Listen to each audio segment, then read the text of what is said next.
커피에 무심코 넣었던 이것 때문에 치매가 올 수 있다? 그동안 달달한 커피를 즐기셨던 분들이라면 오늘 영상에 주목하셔야겠습니다. 즐겨 먹었던 커피와 이것이 뇌세포 기능을 떨어뜨리고 있었기 때문인데요. 오늘은 커피에 넣으면 치매를 유발하는 이것 4가지와 반대로 커피와 함께 먹으면 약이 되는 이것 4가지를 알려드릴게요. 나이가 들면서 치매에 대해 막연한 두려움은 있으시지만 잘못된 식습관이 치매를 유발할 수 있다는 사실은 잘 모르고 계신 분들이 많은데요. 특히 그 중에서도 혈당과 치매가 연관성이 높다는 사실 알고 계셨나요? 혈당은 우리의 신체 기능을 조절하는 중요한 요소 중 하나인데요. 고혈당이 지속되면 인슐린 저항성이 생기고 이는 뇌신경에도 영향을 줄 수 있어요. 뇌세포의 기능 저하가 지속되면 장기적으로는 치매 발생 가능성을 높일 수 있는데요. 지금부터 알려드릴 이것을 조심하시면 커피를 치매 걱정 없이 더 건강하게 드실 수 있어요. 첫 번째로 커피에 연유를 넣는 것을 조심하셔야 해요. 연유는 맛을 더해주기도 하지만 고지방과 고당도 함유하고 있어서 신중하게 섭취해야 합니다. 연유의 지나친 섭취는 인슐린 저항성을 유발할 수 있고 인슐린 저항성이 지속되면 뇌세포 기능이 떨어지고 치매 가능성이 높아진답니다. 달달한 커피를 드시고 싶을 때 연유보다는 스테비아 같은 인공 감미료를 넣어보시거나 뒤에서 알려드릴 이것과 함께 드시면 단맛과 건강 모두 챙기실 수 있으니 끝까지 시청해주세요. 두 번째로 흔하게 카페에서 주문하시는 카페모카에 대해 이야기해보려고 해요. 달달하고 쌉쌀한 맛에 카페모카를 주문하시는 분들이 많으실 텐데요. 이 카페모카가 커피에 초코 시럽을 넣은 조합이라는 사실 알고 계신가요? 사실 적정량의 다크 초콜릿은 뇌신경에 도움이 된다는 연구 결과가 있는데요. 얼핏 초코 시럽도 뇌신경에 도움이 될 것 같지만 초코 시럽에는 몸에 해로운 성분이 더 많습니다. 다크 초콜릿의 풍부한 폴리페놀 성분보다는 설탕과 지방 위주로 이루어져 있기 때문에 식후에 카페모카를 마시게 되면 혈당을 급격하게 올리게 될 수 있어서 뇌 건강에 해로울 수 있어요. 이번에는 커피와 빵을 함께 먹는 것에 대해 알아보도록 하겠습니다. 아침 식사나 간식으로 커피와 빵을 함께 즐기시는 분들이 많으실 텐데요. 빵은 탄수화물이 많고 커피는 카페인 함유량이 높다는 특징이 있어요.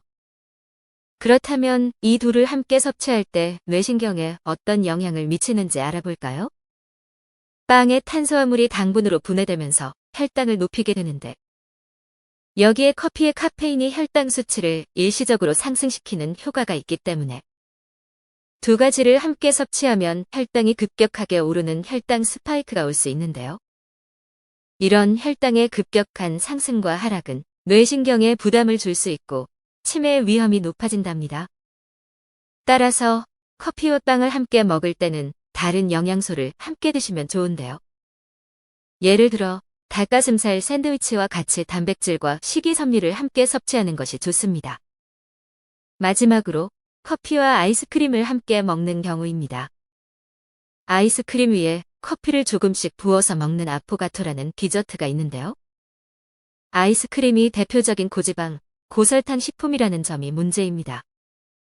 고지방, 고설탕 식품은 몸속에 들어와 급격하게 혈당을 오르게 만드는데요. 이때 카페인이 더해지면 혈당 변동폭이 더 커지게 되고 뇌세포 기능 저하를 유발하게 됩니다.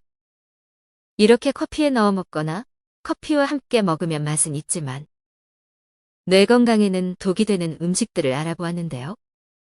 그럼 건강을 위해서 커피는 아무것도 넣지 않은 블랙커피로만 드셔야 할까요? 지금부터 맛도 잡고 건강도 잡는 커피와 이것 조합에 대해 알려드릴게요.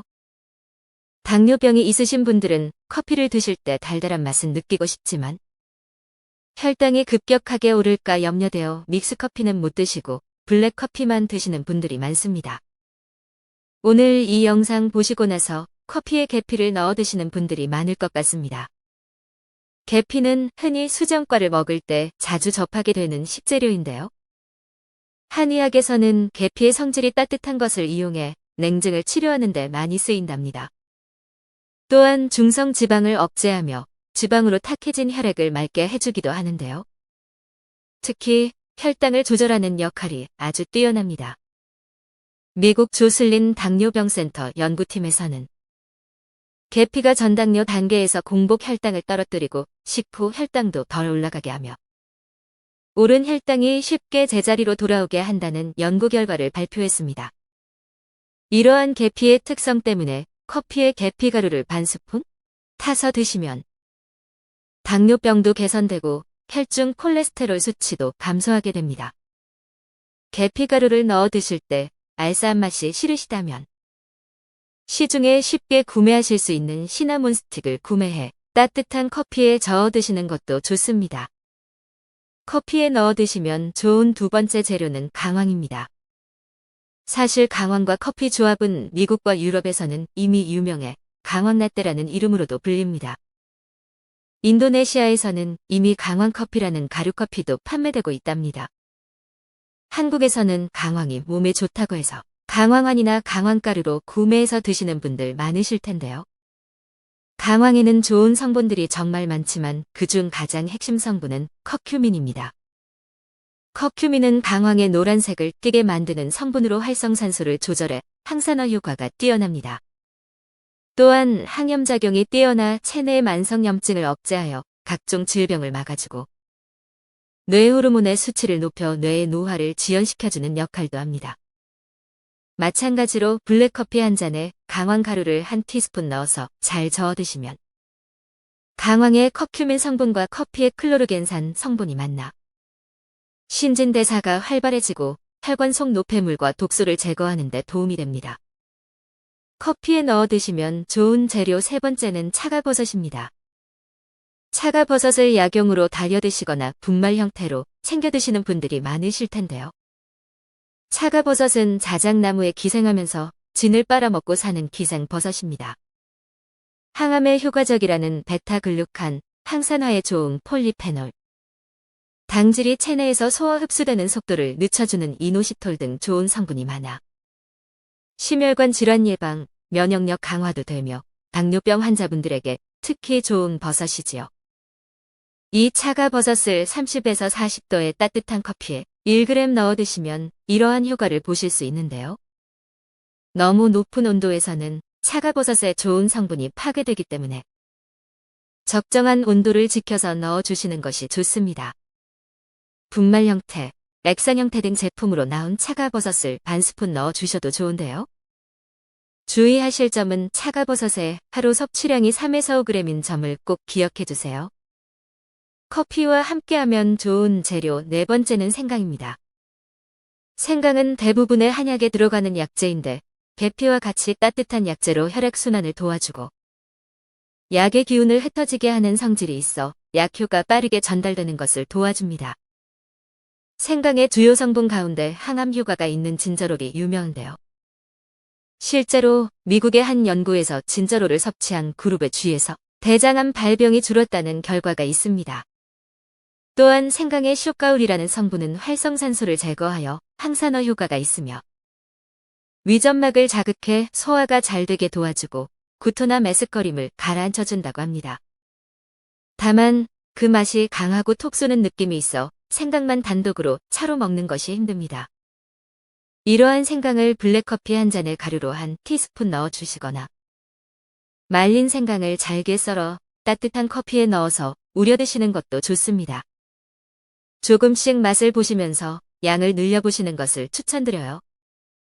오늘은 커피와 먹으면 독이 되는 음식 4가지, 연유, 초코시럽, 빵, 아이스크림과 커피와 먹으면 약이 되는 음식 4가지, 게즈, 강황, 차가버섯, 생강에 대해 알아보았는데요.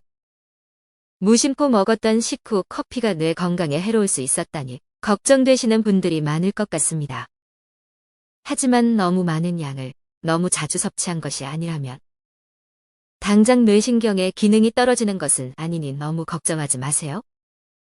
오늘 알려드린 방법대로 커피를 건강하게 즐기시면서도 가끔은 달달한 디저트와 커피를 드시면서 스트레스를 풀어보세요. 오늘도 여러분의 건강을 응원합니다. 구독과 좋아요는 큰 힘이 됩니다.